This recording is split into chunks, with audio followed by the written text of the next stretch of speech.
My name is Richard Jones, and this is the Parenting Your Child in Recovery YouTube channel. And today I want to talk to you about something I think is very important, and it is rejection. How to see rejection and handle rejection when you're dealing with the recovery of a young adult that you love or mentor. Dealing with rejection is a critical skill, and it must be dealt with, it must be managed, and ultimately you have to be successful in dealing with it because it's going to come and it comes every time. This is sponsored to you by the Parenting Your Child in Recovery Facebook group, parentingyourchildinrecovery.com, and Second Starts, the number 2NDSTARTS.com. Now, when someone you love gets in trouble, you feel rejected when your wants and your dreams for their health and future are in danger of destruction. Your ability to handle this rejection is critical. Deal with rejection so that it does not cloud your purpose, most importantly. So, rejection, what is that? Rejection comes from an implied request. When you are dealing with someone you love, and especially a child or someone you're mentoring, you feel rejected when they do not comply with what your wants and your dreams for them are. Okay. You have certain desires, a certain future you saw in them. And when they reject that, you feel rejected. It's a part of you, the values that your family brought to a situation. You want that young person to exhibit those values. And when they do not, there's a sense of rejection. Okay. There's a sense of rejection. There's a sense of not feeling respected when your wishes and your dreams are not recognized by that young adult. And that causes a lot of critical uh, non-reaction toward each other that must be dealt with. And it gets in the way of what could be, a lot better recovery. So we have to learn how to understand, see, and accept those feelings of rejection. Very important. See, what you could lose by not facing rejection, even though I have dollar signs there, it's more than just money. There's futures, there's future generations. Not being able to be able to see and feel and face this rejection is critical, and the price is much too high to pay. And I think that rejection comes and brings with it, when not recognized properly, it brings with it certain responses. And the first part, I like to call this the trap, because this is the emotional response. This is the response that comes and is born from the feelings of guilt, shame, and blame. Okay. Very important to understand. Those feelings of guilt, shame, and blame are an emotional response that cloud and get in the way of anything else that you could be doing to properly facilitate this recovery. Uh, Feelings of anger and retribution. You're not going to do what I say, so I won't pay you any attention. Or I turn my back on you.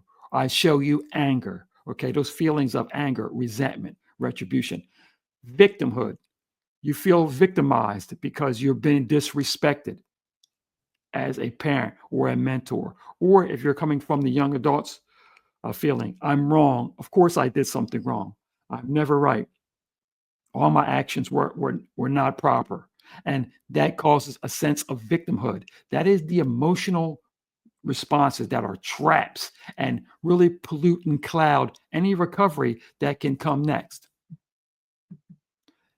The dependent response, and I call this the trick, because once we become emotional, we're looking for help. We're looking for a savior. We're looking for something to come in and swoop in. There's confusion about what system to use, what service to use. You have friends telling you this, friends telling you that, and you're not really thinking about the process that they offer, looking at the process and matching it up with the personalities and who you are as a person and who your young adult is as a person, and seeing what could possibly work for them. You become a consumer.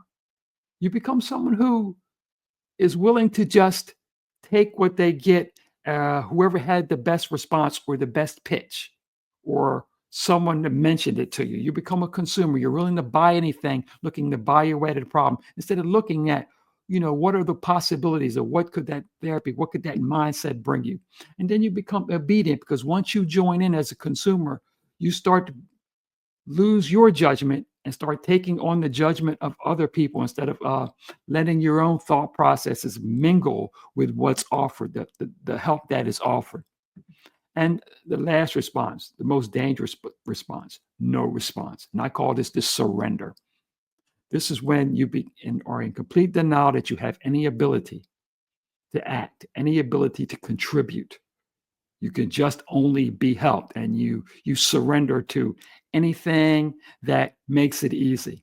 You go with blind hope, hoping that just by luck, you and your family will get out of this. Okay.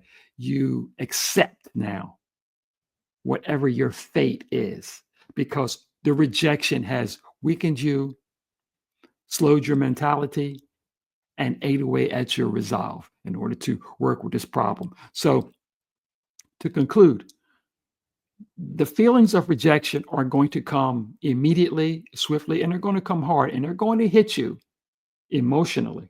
Okay. They're going to cause dependence, and they're going to try to get you to shut down, give up, live off blind hope, accept your fate.